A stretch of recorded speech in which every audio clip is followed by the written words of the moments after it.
సమస్త మహిమ యేసు ప్రభువారికి చెల్లును గాక. ఆమేన్. కొంచెం గట్టిగా చెప్తున్నా.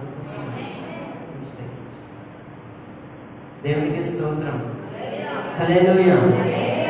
ముందుగా దేవుడికి వందనాలు. ఈ సమయం ఇచ్చిన పాస్టర్కి కూడా మీ అందరికీ వందనాలండి. దేవుడు ఎంతగానో గడిచిన వారం నుంచి ఈ వారం శ్రేష్టమైన కృప చేత మనందరినీ నిలబెట్టినందుకు మరొకసారి స్తోత్రం చేద్దామా? హల్లెలూయా. దేవుడు నాకు ఇచ్చిన ఈ చిన్న మాటలు మీతో పంచుకోవాలి. ముందుగా చిన్న ప్రార్థన చేసుకుని దేవుని వాక్యాన్ని దేవుని వచ్చాను. అందరు తల ప్రార్థన.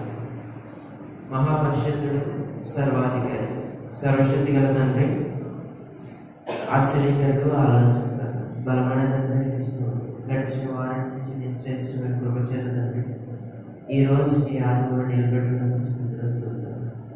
కూడేసిన జన్మబడి ప్రభా ఒకసారి జ్ఞాపకం చేసుకుందని పాటల ద్వారా, ఆరాధన ద్వారా, కీర్తన ద్వారా నేను ఎంతగానో చేపరచుకున్నాను. వందనాలు తండ్రి. నీ వాక్యంలో మేము వెళ్తుండగా తండ్రి మా అందరినీ వాడుకోవడానికి సహాయం చేయండి. నేను చెప్తుండగా నీ నోటి మాట ఆలోచించడానికి సహాయం చేయండి. నీ అభిషేకాన్ని మా అందరి దగ్గరే ఉంచుకొని సహాయం చేయండి. నీ చిన్న ప్రార్థన ఆలోచించండి. ఏసే పరిశుద్ధుని వేడుకుంటున్నా మా వరం తండ్రి.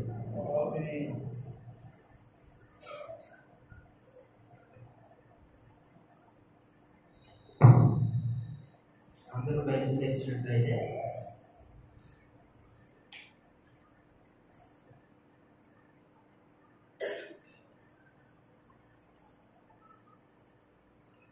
ఎవరైనా రాసుకోవాలనుకుంటే రాసుకోండి. ఈరోజు అంశం ఏమిటంటే ఎవరికి లేమి కలిగి. ఏంటంటే ఒకసారి చెప్పండి కనుక. ఎవరికి లేమి కలిగి. ఎవరికి కలుగునండి? ఎవరికి లేమి కలుగు? అసలు లేమంటే ఏంటి?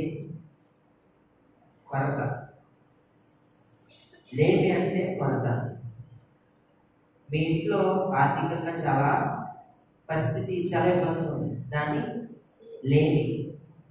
ఆరోగ్యంగా పరిస్థితి బాగాలేదు, అది ఒక కొరత. ఇంట్లో బంధువులు కానీ చుట్టాలు కానీ ఇబ్బంది, అదంతా కొరత. కొంతమందికి నిద్ర లేమి ఉంటుందండి, అది ఒక కొరత. నిద్ర సరిపోదు, అది ఒక లేమి. ఇలాగా లేమి, ఎవరికి లేమి కలుగును అనేది మనకి బైబిల్ గ్రంథంలో అనేక వచనాలు. దాంట్లో కొన్ని వచనాలు నేను మీతో పంచుకోలేదు. ముందుగా మనం బైబిల్ గ్రంథం తెచ్చినట్లయితే సామెతల గ్రంథము, దాంట్లో మొదటి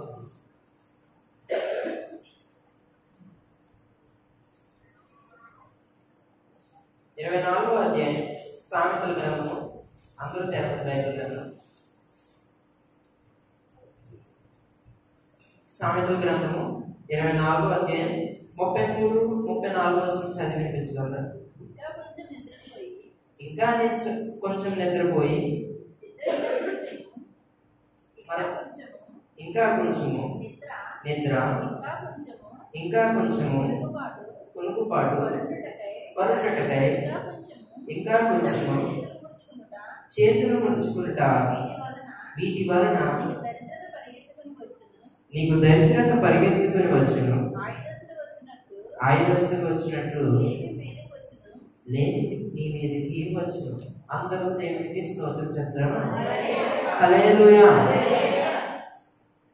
మనకి ఈ సామెతల గ్రంథము 24వ అధ్యాయం 33-34 వచనంలో మనకు ఒక చక్కని మాట కనబడుతుంది.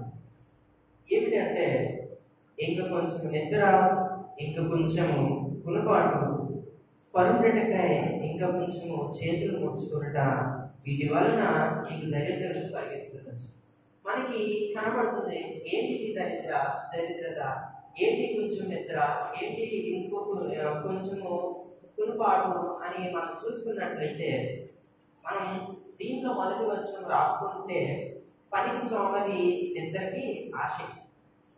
ఎవరైనా రాసుకుంటే ఇలా రాసుకోండి. మొదటి దానికి పనికి సోమరి నిద్రకి ఆసక్తి, మొదటిదండి. దీంట్లో మనకు కనబడుతుంది, దీన్ని చదివినట్లయితే మనకు ఒక దరిద్రం అనేది వస్తుందండి. ఏంటిదంటే దరిద్రం? దేనికి దరిద్రం వస్తుంది? పైలాంగ్వేజ్ చదువుకున్నప్పుడు నిద్ర, తొలిపాటు, ఇంకొంచెం చేతులు. వీటిలన్నిటిని మనం పరిశీలించి ఆలోచించినట్లయితే మనం పని చేయడానికి కానీ మనం ఏమైనా చేయడానికి కానీ దానికి మనం ఎలా ఉండాలంటే సోమరుగా కాకుండా ఎలా ఉండాలంటే ఆసక్తితో ఉండాలి. కానీ కొంతమంది కొరత చూడండి, లేని కొరత, వాళ్ళకి ఎంత నిద్ర అయినా సరే సరిపోదు. అదే కదండి, ఇప్పుడు కొంచెం నిద్ర ఇంకా కావాలి, ఇంకా కావాలి, ఇంకా కావాలి. పడుకున్నంతసేపు ఎలా ఉంటుందంటే ఉదయాన్నే పిల్లలు లేపినప్పుడు అందరికీ తల్లి బాగా తెలుస్తుంది, నాకు కూడా అంతే. లేపినప్పుడు ఎంత ఇబ్బంది పడతారండి వాళ్ళు. 8 అయిపోయినా 9 అయిపోయినా స్కూల్కి టైం అవుతుంది, కానీ వాళ్ళు నిద్ర సరిపోదు. అదొక కొరత అంటే వాళ్ళు లేదు. అలాగే ఈ లేఖనంలో కనబడుతున్న మనకి మనము ఎలా ఉండాలంటే ఇక్కడ కనబడినట్టు మనం కాకుండా మనం నిద్రకైనా సరే దేనికైనా సరే మనం వాటికి అట్రాక్ట్ అవ్వకుండా మనం వచ్చుకున్నట్లంటే అప్పుడు మనకి ఏమవుతుందంటే 34వ వచనంలో వీటి వలన నీకు దరిద్రత రాదు.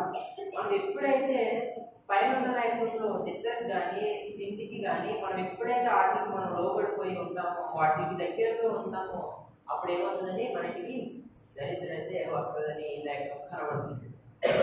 మనము లేని కొరత ఎలా ఉండాలంటే వాటిని అన్నింటిలో కూడా దరిద్రత వచ్చినట్టు కనబడుతుంది. మనం ఎంత ఎలా ఉండాలంటే మరొకటి చూసుకుందాం. 14వ అధ్యాయం ఇదే సామెతల గ్రంథం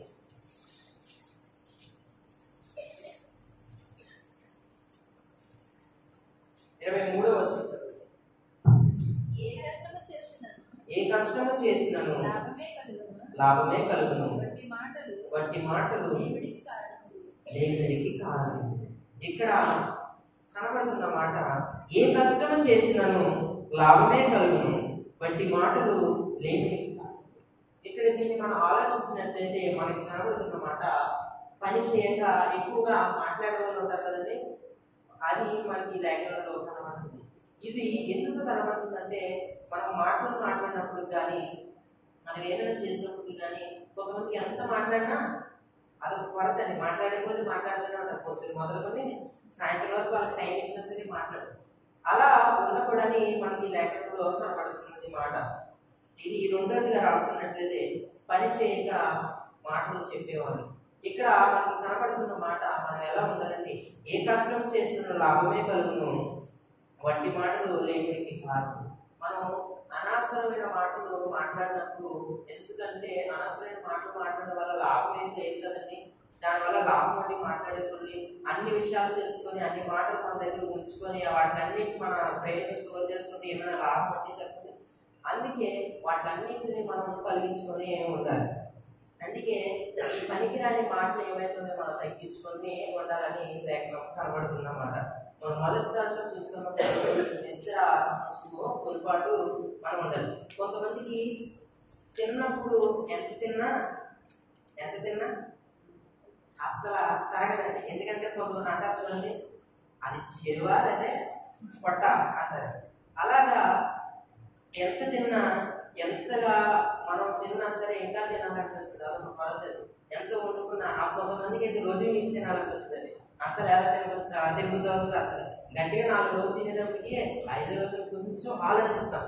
కానీ కొంతమందికి అది కాదు, ఇంకా తినాలనిపిస్తుంది. కొంతమందికి శ్రమలు ఏమి కలుగుతుంది, శ్రమల వల్ల ఇబ్బందులు, పరిస్థితులు అనేకంగా కనబడుతుంది. కొంతమందికి ఆర్థికంగా ఎంతో లేని కొరత కనబడుతుందండి. అందుకే ఎవరికి లేమి కలుగునంటే మనం చూసుకున్నట్లు పనికి సోమరంగా ఉన్నప్పుడు, నిద్రకి ఆసక్తిగా దగ్గరగా ఉన్నట్టు అట్రాక్టివ్ అయినప్పుడు మనం లేమి కలుగుతుంది మనకి. ఎందుకంటే అప్పుడే కదండి ఏమొస్తుందని మన ఇంటికి పరిగెట్టుకుని ఏమొస్తుంది, దరిద్రత వస్తుంది. ఆ దరిద్రత వచ్చినప్పుడు మన ఇంట్లో కానీ మన పరిస్థితిలో కానీ ఏది బాగోదు. అంతే కదండి.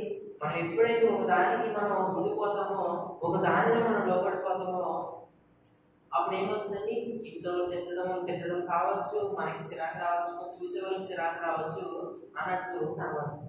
అందుకే మనం చదువుకుంటున్నాం. మనం మూడోదిగా చూసుకోవచ్చు మనకి ఇచ్చిన తక్కువ సమయం కనుక, ఎందుకంటే బాగా మనం ముందుకు వెళ్ళిపోతాం. మూడో విషయం చూసుకున్నట్లయితే ఇదే సామెతల గ్రంథము 21వ అధ్యాయం. ఇక్కడ చక్కని మాట ఉంటుందండి.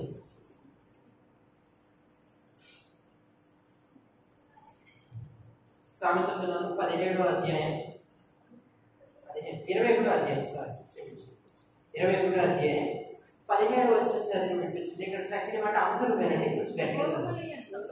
సుఖభోగముల యందు వాంఛగలవానికి లేమి కలుగును, ద్రాక్షారసమును నూనెయు వాచించువానికి ఐశ్వర్యం కలగదు. ఇక్కడ చక్కని మాట దేవుడు మనకి ఈ రోజు బయలుపరుస్తూ ఉన్నాడు. సుఖభోగముల యందు వాంఛ కలగవానికి లేమి కలుగు. ఎప్పుడైతే మనకి లేమి కలుగుతుందో అప్పుడు మనం ఆలోచించుకుంటూ ఉండాలి. కానీ ఈ లేమిలో విషయాలు మనం చూసుకుంటాం. సుఖభోగముల యందు వాంఛ కలగవానికి లేమి కలుగును అన్నట్లు మనకి లేఖనం కనబడుతుంది. ఈ సుఖభోగములు అంటే ఏంటండి? ఈ సుఖభోగములు అంటే ఏంటి? మన ఇంట్లో ఎవరైనా ఒకరు తెచ్చి పెడతారంటే వాళ్ళు ఇంట్లో ఇప్పుడు భర్త తెస్తున్నాడంటే భార్య ఇంటికాడ సుఖంగా పడుకొని సుఖంగా తింటూ ఆయన తెచ్చింది తినడం, ఆయనకి పెట్టడం అలా ఉండకూడదు. ఆయన తెచ్చిన దాంట్లో మనం కూడా దాన్ని ఆలోచించుకో. సుఖభోగములు ఎందుకు దానినే మనం ఎంతో దర్జాగా ఈయన పనికి వెళ్తున్నాడు కాబట్టి ఈయన పొద్దున 6ంటికి వెళ్తే మనం 10ంటికి లేవడం, ఇలా ఉండకూడదని లేఖనం మనకి సెలవిస్తుంది. మనం ఎంత ఉండాలంటే సుఖభోగములు ఎందుకు మనం అట్రాక్ట్ అవ్వకూడదని మనకి లేఖనం కనబడుతుంది. కొంతమంది చూడండి, బాగా సంపాదించేసి బాగా నాకు ఉంది, నేను ఎంతైనా సరే ఖర్చు పెట్టే కొద్ది ఇంకా వస్తుంది అన్నట్లు వాళ్ళు ఉంటారు చూడండి. అప్పుడు ఏమొస్తుందంటే మన లైఫ్లో కనబడుతుంది లేని కలుగు. వాటిన్నిటి అంటూ మనకి ఏమొస్తుందండి? లేని వస్తుందని కనబడదు. మనం ఎప్పుడైతే సుఖభోగములు ఉంటామో అప్పుడు లేని కలుగు. అలాగే ద్రాక్షారసం నూనె వాంఛవానికి ఐశ్వర్యం కలగదు. ఇక్కడ మనకి తాగడానికి తినడానికి ఏమైనా దొరికితే వాటిన్నిటికీ మనం అయిపోకూడదు. మనం వాటి దగ్గరికి వెళ్ళిపోయి ఉండకూడదు. అయ్యే మనకు సర్వస్వం, అయ్యే మనకు కావాలన్నట్లు ఉండకూడదు. వాటిన్నిటి సమయంలో మనకి కూడా ఏం కలుగుతుంది అన్నట్లు కనబడదు. ఈ 3వదిలో మనం రాసుకున్నట్టయితే సుఖభోగములందు వాంఛగలవానికి ఏమి కలుగుతుంది. మనం ఎలా ఉండాలంటే సుఖభోగములకి మనం దాని దగ్గర మనం ఉండకూడదన్నట్లు మనకి లేఖనం కనబడుతుంది. దీనికే సుఖం చూపించుకుంటూ దీనికే ఉంటూ దీనికే మనం బ్రతికేస్తూ ఉన్నట్లయితే దానికి మనం ఒకనొక సమయంలో మనకంటూ ఒక లేమి వస్తుంది. చెప్పాను కదా మొదటి విషయంలో దరిద్రత ఎలాగైతే మన ఇంటికి పరిగెట్టుకుని వస్తుందో ఈ సుఖభోగంలో మనం ఎప్పుడైతే వాటికి ఉంటామో అప్పుడు మన ఇంటికి కొలత అనేది వస్తుందండి. ఖచ్చితంగా వస్తుందండి. మనం దర్జాగా ఇంతవరకు బ్రతికేస్తున్నాం, ఇంతవరకు ఎంతో హ్యాపీగా బ్రతికాము అని మనం ఉంటే మనకంటూ ఒక సమయం వచ్చినప్పుడు మనకంటూ ఒకటి ఉన్నప్పుడు మన ఇంట్లో ఒకటి కనబడదు, మన ఇంట్లో రెండోది కనబడదు, మన ఇంట్లో తినడానికి కనబడదు, మన ఇంట్లో నూనె కనబడదు కదండి. కష్టపడకపోతే మనం ఉన్న దాంట్లోనే తృప్తి పడిపోతాము అన్నట్టు మనం ఉండిపోతే దానికి మనం సుఖంగా ఉండాము అంటే అది కుదరదు కదండి. ఒకనొక సమయంలో అది అయిపోతుంది, అప్పుడు మనకి కొరత అనేది వస్తుంది. అలాగా మనం దానికి అలాగా ఉండకూడన్నట్టు మనకి కనబడుతుంది. ఎప్పుడైతే సుఖభోగం గురించి మనం ఆశించుకోవడన్నట్లు మనకి లేఖనంలో కనబడుతుంది. అలాగే మనం 4వ విషయానికి వెళ్దాం. అదే సామెతల గ్రంథము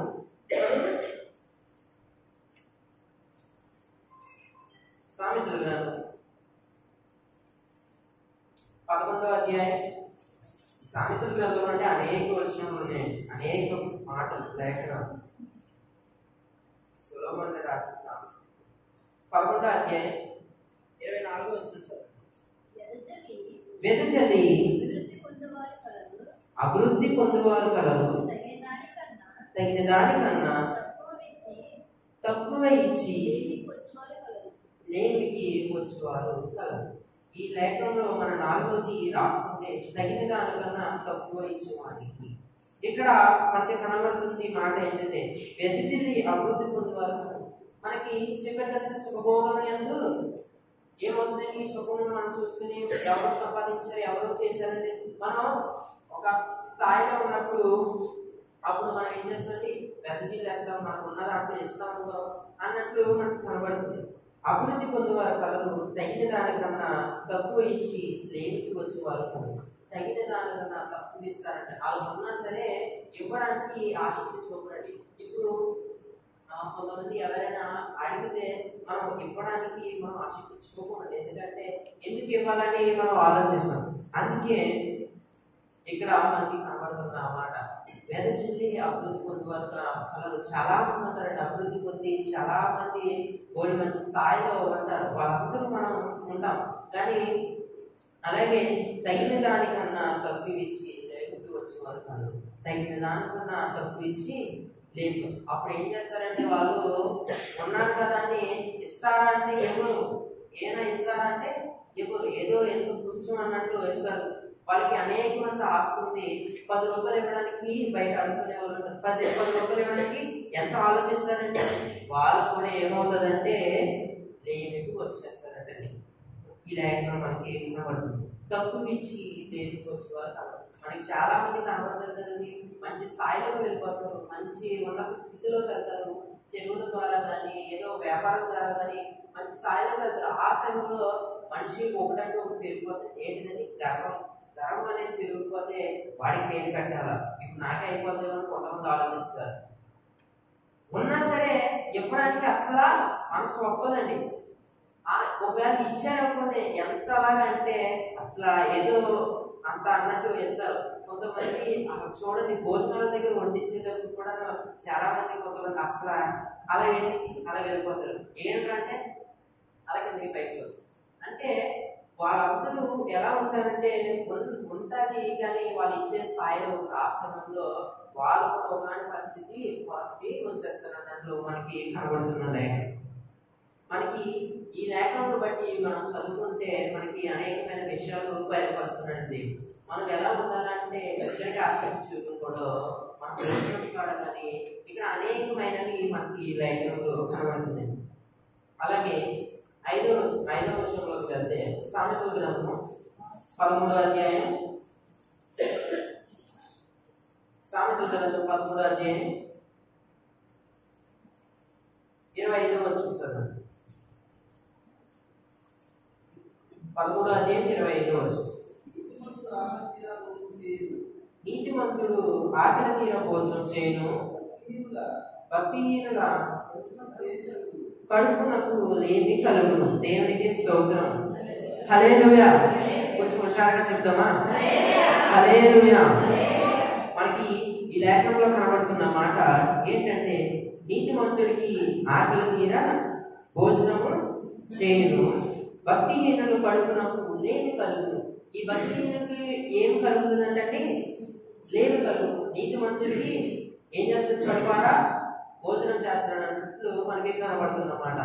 ఇక్కడ దీంట్లో మనం 5వది మాట్లాడుకుంటున్నాం. రాసుకుంటే భక్తిహీనులకు లేమి కలుగు. ఇక్కడ మనం భక్తిహీనులు అంటే దేవుని యందు మనం నమ్మిక ఉంచక దేవునికి మనం ఎదురు తిరుగుతూ ఉన్నప్పుడు, దేవునికి మనం వ్యతిరేకంగా ఉన్నప్పుడు, దేవునిలో మనం చెప్పిన సరే మారకపోతే వాళ్ళకి ఏం కలుగుతుందంటే లేమి కలుగుతుంది అన్నట్లు కనబడుతుంది. కొంతమంది దేవుని దగ్గరికి వస్తారు, ప్రార్థన చేయించుకుంటారు, మంచి ఆశీర్వాదం కలుగుతుంది, మళ్ళీ వెళ్ళిపోతారు, దేవుని మర్చిపోతారు. ఆ సమయంలో అప్పుడే ఇక్కడ ఉన్న మాట ఏంటంటే భక్తిహీనులు అని మనల్ని అంటున్నారండి. ఆ సమయంలో మళ్ళీ ఏమి కలుగుతుంది, మళ్ళీ కొత్త కలుగుతుంది, మళ్ళీ ఇంట్లో ఏదో ఉండదు, మళ్ళీ శారీరకంగా ఎంత ఇబ్బంది పడతారు. అది ధనం గురించి కానీ ఇంకా ఇంట్లో ఏమైతే ఉన్న పరిస్థితులు వాటన్నిటి గురించి కొరత అనేది కనబడుతుంది. అదే మనకి కనబడుతుంది. మనం నీతిమంతుడిగా ఉన్నప్పుడు మనం ఏం చేస్తున్నాం? ద్వారా భోజనం చేస్తామన్నట్లు కనబడుతుంది.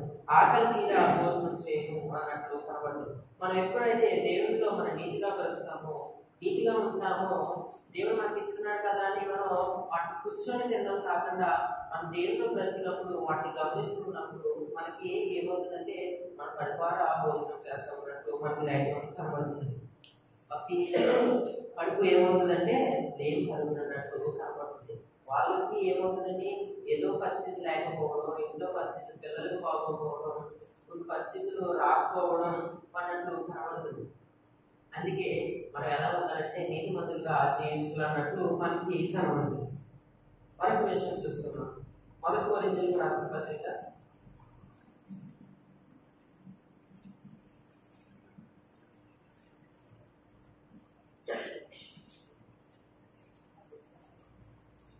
1 కొరింథీయులకు రాసిన పత్రిక 6వ అధ్యాయం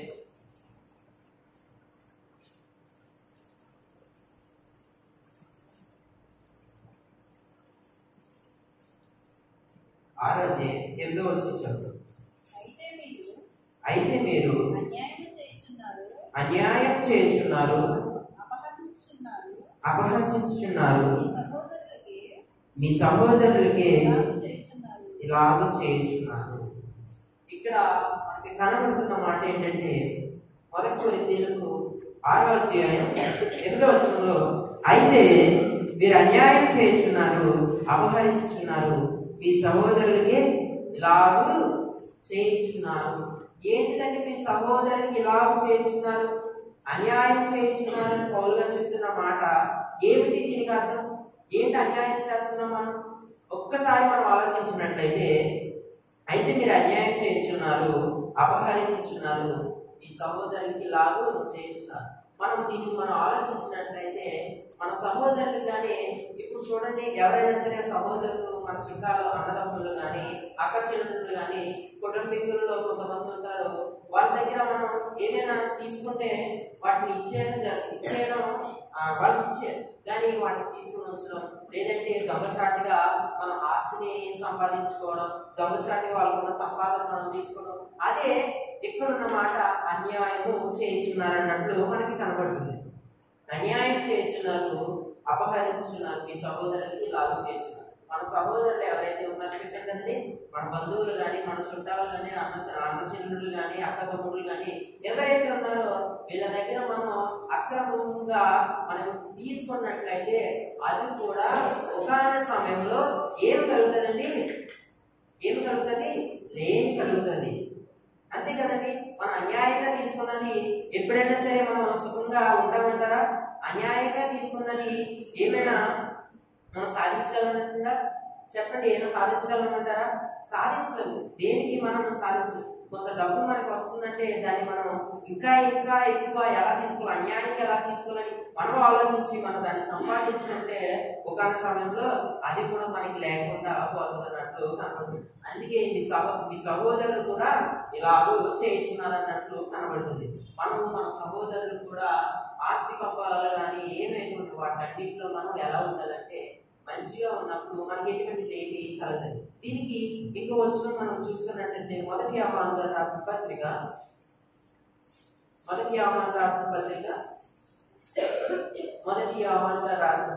4వ అధ్యాయం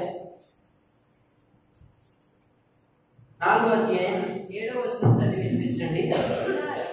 ప్రియులారా, అందరూ తీసుకున్నారు కదండి. మొదటి యోహాను గారు రాసిన పత్రిక 4వ అధ్యాయం 7వ వచనంలో చదవండి. ప్రియులారా, మనం ఒకరినప్పుడు ప్రేమింతుము, ఎలయనగా ప్రేమ దేని మూలముగా కలుగుచున్నది? ప్రేమించు ప్రతివాడును దేవుని మూలముగా పుట్టినవాడే దేవుని ఎరుగును. ఒక్కసారి దేవుని స్తోత్రం చెప్దామా? హల్లెలూయా, హల్లెలూయా. మనకి కనబడుతున్న మాట మనం 1 కొరింథీయులకు రాసిన పత్రికలో 6వ అధ్యాయం 8వ వచనంలో మనం చూసుకున్నాం. అన్యాయంగా తీసుకోబడని చూసుకుని ఈ వచనంలోకి మనం వచ్చాం. ప్రియులారా, మనం ఒకరినప్పుడు ప్రేమింతుము, ఎలాగా ప్రేమ ఎవరి వల్ల వచ్చిందంటారు? అక్కడ ఉందండి. ఎవరి వల్ల వచ్చిందండి? దేవుని వల్ల.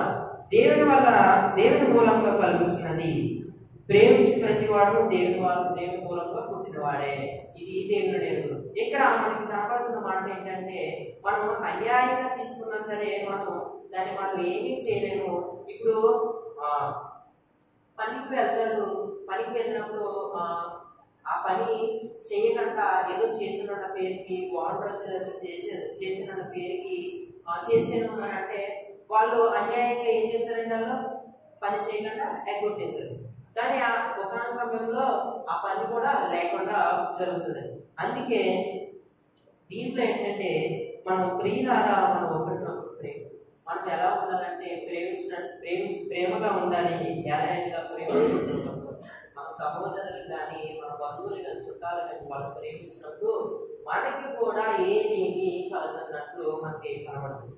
మనం ఈ వచనాలన్నీ మనం ఎంతగానో మనం చదువుకొని మనం అందరం విన్నాం. ఎందుకంటే ఎవరికి ఏం కలుగుతుందండి? ఇప్పుడు ఎవరికి ఏం కలుగుతుంది? ఇద్దరికి కానీ, సుఖభోగములు కానీ, పని చేయక సోమవారం ఉన్నా కానీ, అన్యాయంగా తీసుకున్న వాళ్ళకి కానీ ఏమవుతుందండి? లేమి కలుగుతుంది. వాళ్ళు కూడా ఒక సమయంలో ఏమీ దొరకకుండా అవుతుంది. అందుకే మనం ఎలా ఉండాలి? న్యాయంగా, నీతిగా, దేవుడు నీతిమంతుడిగా ఉన్నప్పుడు ఏమైనా నీతిమంతుడిగా ఉన్నప్పుడు మనం ఏమన్నాడు? ఆకలి తీరున్నట్టు మనకి కనబడుతుంది. ఇంత చక్కని మాటలు మనం చివరిగా చూసుకుందాము. 23వ కీర్తన మొదటి వచనం మనకు ఉంటుంది, అందరికీ తెలిసిన మాట. అందరూ చదవండి. యెహోవా నా కాపరి, నాకు ఏమీ కలుగను. 23వ కీర్తన మొదటి వచనం అండి, రెండవ వచనం చెప్పండి.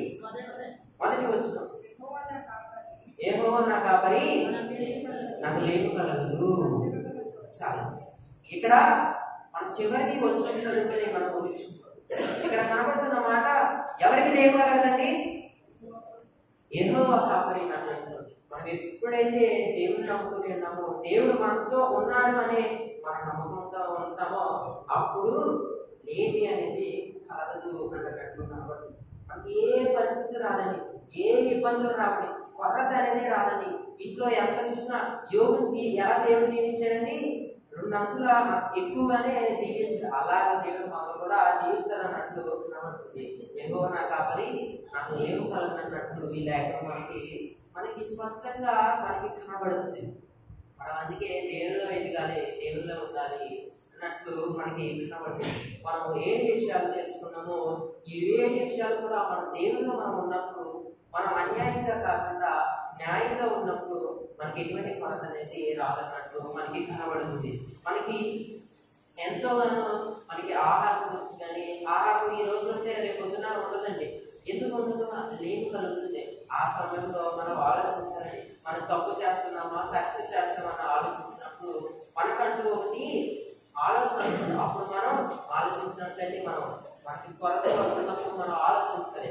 అందుకే ఇవన్నీ మనం చదివాము, వినిపించుకొని ఉన్నాము. అందుకే ఎక్కువ నా కాపరి, నాకు ఏం కలగనట్టు మనకి లేకపోతే కనబడుతుంది. మనం ఎప్పుడైతే దేవుళ్ళు ఉంటామో, దేవుడు నా కాపరి, దేవుడు నా ఊపిరి అన్నట్టు మనం ఉంటాము. దేవుడు మనందరినీ న్యాయాధిపతిగా తీరుస్తున్నాడు. కాబట్టి మనం ఎలా ఉండాలంటే, మనందరం దేవుడిని నమ్మకం మనకి ఎటువంటి ఏమి కలగదన్నట్టు మనకి లేకపోతే కనబడుతుంది. మనం వీటన్నింటినీ మనం చదువుకుని ఉన్నాం, వీటన్నింటినీ మనం ధ్యానించున్నాం. మనం ఎప్పుడైనా సరే మనకి కొరత కలుగుతుందంటే, మనకి ఏమి కలుగుతుందంటే, మనం కూడా ప్రతి విషయంలో ఆలోచించాలి. మనం దర్జాగా కూర్చొని తిన్నాక మనం సుఖపడుతున్నామా, లేదంటే ఆ సుఖపడి రేపన్నా రోజున మనకి ఏమీ లేకుండా తెచ్చుకోవడానికి సిద్ధపడుతున్నామా మనం ఆలోచించాలి. ఈ రోజు ఉంది కదా, ఒక సమయంలో మీకు ఏమీ లేదు, మీరు ప్రార్థన చేస్తున్నప్పుడు లేదా మీకు మంచి ఉన్నప్పుడు, ఒక సమయంలో మీరు మంచి స్థాయికి వచ్చారు, మంచి స్థితికి వచ్చారు, మంచి ఇల్లు కట్టుకున్నారు, మంచి బంగారం కొనుక్కున్నారు, మంచిగా 3-4 పెట్టే అంతలా మీకు ఉన్నప్పుడు మనం సుఖంగా దీవించి ఉన్న దాంట్లో ఎంత ఇచ్చినట్టు, తగినంత దాంట్లో ఇచ్చినట్టు మనం ఉన్నాం అనుకోండి, రేపు అన్న రోజున ఏమవుతుందండి? మన చేతిలో మనం జారేసుకుంటే ఎలా ఉంటుందండి? అలాగా మన చేతిలో ఇచ్చి అది జారిపోతుంది. అందుకే మనం ఎప్పుడు సుఖభోగములందు మనం కూడా పని చేస్తూ ఉండాలి, మనం కూడా ఉండాలి. మన ఇంట్లో ఒకరు చేస్తున్నారు కదా, మన దర్జా ఉండకూడదు. కొంతమంది చూడండి, ఒక పని పెద్దాలు ఒక పని ఆ 1 రోజు 2 రోజు చేస్తారు, 3వ రోజుకి ఏమవుతుంది? అయ్యబాబే కష్టం అనిపిస్తుంది. అయ్యబాబే అసలు చేయలేని అంటారండి కొంతమంది. అసలు నడు లాగేస్తుంది అంటారు, సట్టు లాగేస్తుంది అంటారు, కాళ్ళు లాగేస్తుంది అంటారు, చేతులు లాగేస్తుంది. ఎందుకంటే అంత మనం కష్టపడినప్పుడు మనకంటూ ఒక కొరత రాదండి. మనం ఎప్పుడైతే న్యాయంగా మనం పనిచేస్తామో మనకు కూడా ఆ కొరత రాదన్నట్టు ఒక పిక్కనవడదు. అందుకే ఇప్పుడు చెప్పండి, ఎవరికి ఏమి కలుగునో చెప్పాలి. ఎవరికండి? సమర్పదిగా, ఇంకా నిద్ర లేకుండా. అందుకే మనం ఎలా ఉండాలంటే, న్యాయంగా పడుతున్నప్పుడు నీతిమంతుడికి ఏమైందండి? ఎంతగానో సింహం పిల్ల ఎంత ధైర్యంగా ఉంటుందండి, ఎంత ధైర్యంగా ఉంటుంది. తన గుహలో తను ఉంటుంది, తను ఉన్న చోట్ల ఉంటుంది. ఎందుకంటే దానికి ఏదేమి కొరత లేదు. ఎందుకంటే తన సింహం తల్లిదండ్రులు ఏం చేస్తారు? దాన్ని చక్కగా దగ్గరికి తెచ్చి, మన బైబిల్ గ్రంథంలో దగ్గరికి తెచ్చి పెట్టినప్పుడు దానికి ఏ కొరత ఉండదు, ఏ సమస్య ఉండదు, ఏ ఇబ్బందులు ఉండదు. ఎందుకంటే చక్కగా తినదు. అందుకే మన దేవుడు కూడా మనకంటూ మనం ఉన్నాడు కాబట్టి, మనం దేవుడు బ్రతికినప్పుడు దేవుడు మనకు ఉన్నాడు కాబట్టి మనకు కూడా ఏమేమి కలగదని అంటున్నాం. అందుకే 23వ కీర్తన మొదటి వచ్చిన అందరూ ఒకసారి చెప్పండి. యెహోవా నా కాపరి నాకు లేమి కలుగును.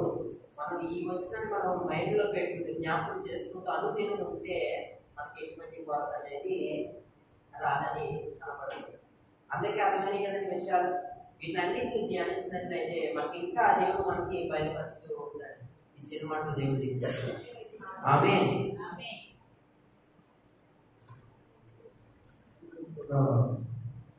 మోకరించండి. ఇప్పుడు